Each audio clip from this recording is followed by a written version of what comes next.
The Story of the Tikgi. A Filipino folktale. Narrated by PiEnglish. Tikgi, Tikgi, Tikgi, we will come to work for you. Let us cut your rice. Tikgi had gone to the field to look at his growing rice, but when he heard this sound he looked up and was surprised to see some birds circling above and calling to him. "Why, you cannot cut rice," said Tikgi.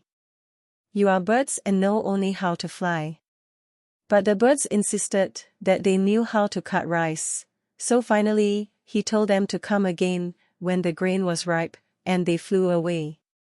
No sooner had the birds gone than Tikgi was filled with a great desire to see them again. As he went home he wished over and over that his rice were ready to cut.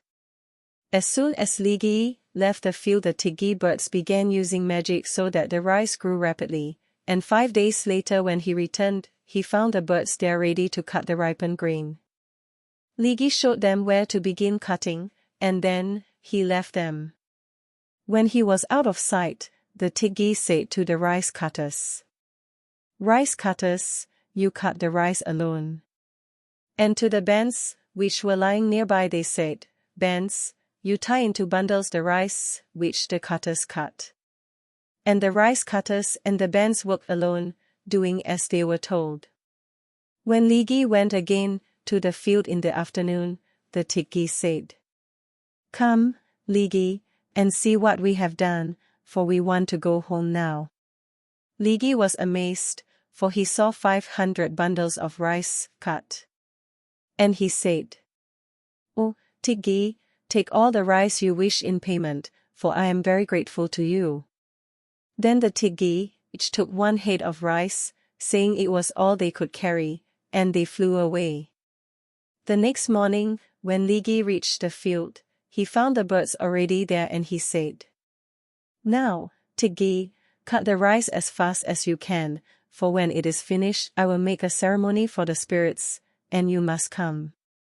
"Yes," replied the Tikgi, "and now we shall begin the work, but you do not need to stay here." So Tikgi went home and built a rice granary to hold his grain, and when he returned to the field the rice was all cut. Then the Tikgi said, "We have cut all your rice, Tikgi, so give us our pay, and when you go home the rice will all be in your granary." Tikgi wondered at this, and when he reached home and saw that his granary was full of rice, he doubted if the Tikgi could be real birds. Not long after this Tikgi invited all his relatives from the different towns to help him make the ceremony for the spirits. As soon as the people arrived, the Tikgi came also, and they flew over the people's heads and made them drink basi until they were drunk.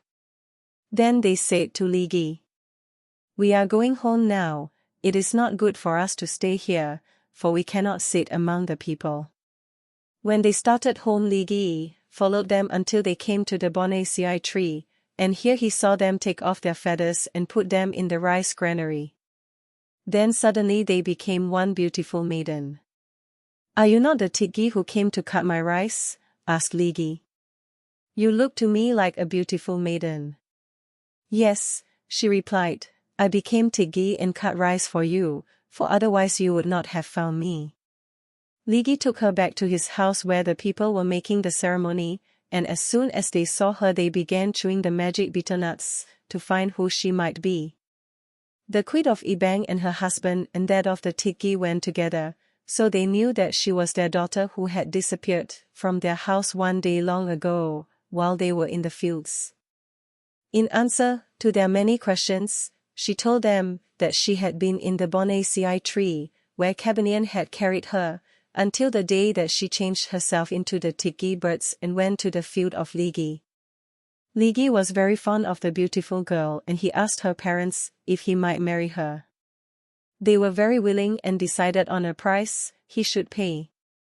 After the wedding all the people remained at his house, feasting and dancing for 3 months. The end.